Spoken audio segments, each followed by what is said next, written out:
27 मार्च को असम और पश्चिम बंगाल विधानसभा चुनावों के लिए पहले चरण के लिए वोटिंग होनी है। 25 मार्च को पहले चरण के लिए प्रचार अभियान समाप्त हो जाएगा। प्रचार अभियान के अंतिम दौर में सभी दलों का जोर रैलियों पर दिखाई दे रहा है। असम से पश्चिम बंगाल तक इसका नजारा भी दिखाई दिया। पीएम मोदी दोनों ही राज्यों में पहुंचे, तो वहीं कांग्रेस महासचिव ने असम में मैदान संभाला।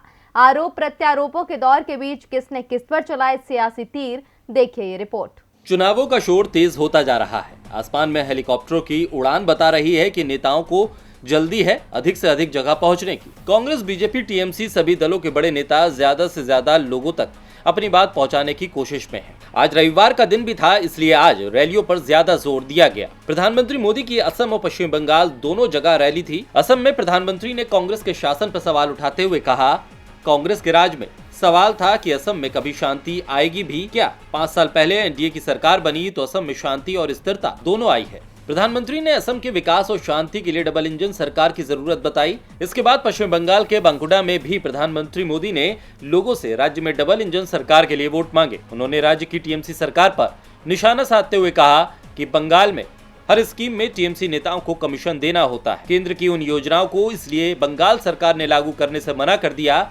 जिसमें लोगों तक सीधा फायदा पहुंचता है, चाहे आयुष्मान भारत योजना हो, किसान सम्मान योजना हो या फिर डायरेक्ट बेनिफिट ट्रांसफर। ममता सरकार ने इन्हें राज्य में लागू नहीं किया। प्रधानमंत्री ने जहां डबल इंजन की सरकार के लिए वोट मांगे तो कांग्रेस की महासचिव प्रियंका गांधी ने बीजेपी सरकार पर जमकर निशाना साधा। प्रियंका ने असम के जोरहाट में कहा कि क्या प्रधानमंत्री कभी असम के चाय बागानों में गए या किसी महिला वर्कर से मुलाकात की? क्या प्रधानमंत्री को सच में अपने उस वादे को लेकर चिंता नहीं होती जिसमें उन्होंने चाय बागानों के मजदूरों को हर दिन 350 रुपए की मजदूरी दिलाने की बात कही थी? वो वादा आज तक पूरा नहीं हुआ। असम में हम उन्हें मजबूत टक्कर दे रहे हैं और हमें विश्वास भी है।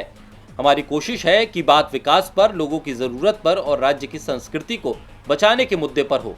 प्रियंका गांधी ने असम में सत्ता परिवर्तन का आह्वान लोगों से किया। प्रियंका असम में थी तो बीजेपी के अध्यक्ष जेपी नड्डा भी असम में रैली करने पहुंचे। वहीं केंद्रीय गृह मंत्री अमित शाह बंगाल में चुनावी रैलियां कर रहे थे, जहां उनके निशाने पर ममता बनर्जी के साथ ही उनके भतीजे अभिषेक बनर्जी भी रहे। वहीं ममता बनर्जी भी बीजेपी को राहत देने के मूड में नहीं दिख रही हैं। कांथी में पार्टी के उम्मीदवार के पक्ष में प्रचार करते हुए ममता के निशाने पर कभी उनके करीबी रहे शुभेंदु अधिकारी आ गए।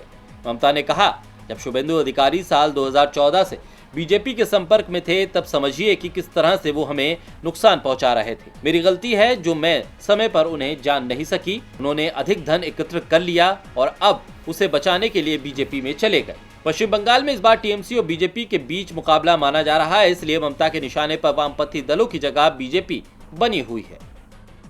डीबी लाइव की रिपोर्ट।